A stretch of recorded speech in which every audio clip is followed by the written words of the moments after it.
Alright guys, thanks for being here. Welcome back to the channel. Today I really want to talk about a few things that I have done wrong, or the mistakes that I've made, things that I regret doing throughout my career in photography. Some of them are when I started, when I was younger in high school, and some of them are as recent as like last year. So I've got 5 that I really want to talk about today, and I'm hoping this will help some of you out there who maybe are starting or don't know where to start. Some tips, some things that you can maybe learn from my mistakes when you're starting out your journey in photography. So let's get into it. I have them written down on my phone because I do not have a teleprompter, and I will not remember these talking points when the camera is recording for some reason. So the first one is not cataloging and organizing my photos when I shoot. I was bad for this pretty much up until this year when I started kind of getting back into this. I have photos, and I'm not exaggerating, everywhere. I've got them on my phone that aren't backed up anywhere. I've got them on my old SD cards that aren't backed up anywhere. I've got photos on my the hard drive that I have, which is actually meant for backing up my photos. I do have photos there. I have photos in Lightroom. I have photos in Google Photos. I have them in Dropbox. They are quite literally everywhere, from back as far as when I started when I was like 16 years old. I really only started cataloging like this year, and when I say that, what I mean is going and taking my shoots and my photos from those shoots and organizing them. And you can do this lots of different ways, but the way I like to do it is by what the shoot was, like what the event was, or what the client, what their name was, or whatever the case may be. And then in there, I'll go into folders and I'll organize by date. So in my archives, I'll have them broken down into like years.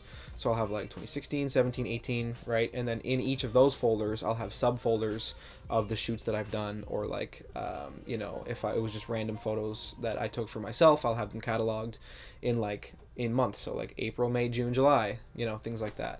But I only recently, very, very recently started doing that. And I still, like, when I'm going through to submit photos for contests that I want to enter, or whatever the case may be, I'm like digging through all of these different mediums and all of these different archives trying to find where I put these photos, and it's a pain in the ass. So I would say the number one mistake that I made, and I made it for a very long time, is not cataloging and organizing my photos. Alright, the second mistake, the second biggest thing that I regret, is not shooting enough. Just take my camera, go out, and shoot. And I do it all the time now, and it's part of the reason that I got so into this again. I kind of fell in love with photography all over again in the new year, because I started just doing that. I started going for walks and just taking my camera and shooting and seeing what I could capture, and it really ignited that love for photography back in me again after it was gone for so long. And that's one of the things I regret most when I started, was just not shooting enough photos. Just go out and shoot whatever you're doing, whatever it is. Could be wildlife if you're going for a walk, in the trails, or it could be street photos. It could be, maybe you just take some pictures of you and your significant other when you go on a date, whatever it might be. Just go out and shoot. The more you shoot, the more you practice, the more you're going to gain skills, the more you're going to enjoy it, find your style. It just has so many benefits, and it's one of the things that I wish I did more when I was younger. So regret or mistake number 3 for me is just not taking enough chances with my photography. And what I mean by that is like not exploring my style and kind of just getting pigeonholed into this one type of editing. Now, obviously, this comes with experience and skill, and a lot of that came with time, right? Watching YouTube tutorials, all those things are huge. That stuff makes a big difference. But I think deeper down, it was kind of this fear of like screwing up my photos, which was kind of nonsense because, one, most of my photos have never been published or seen anywhere. And 2, all it did was really hold me back from figuring out who I am as a photographer and what style I want to, shoot and edit in. And so if I could go back and change things to, when I was 16 years old, I would just play with tools, play with Photoshop and play with Lightroom and all the different things, play with masking, color grading, all these different things, and really just like have fun with it. Like, who cares, right? Like, that's what it's about. It's about creating, it's about learning, it's about making something that you connect with. And then when you put it out there, if other people connect with it as well, then that's a bonus, right? That's kind of the idea. But if you're not creating your art for you, then really, in my opinion, what's the point, right? So on to number 4 of my regrets, and it kind of piggybacks off the last one. Not putting myself and my work out there more. Now this really was kind of a more recent thing that I've been thinking about. I mean, when I was 16 years old and I just picked up a camera for the first time, nobody was gonna hire me for anything, right?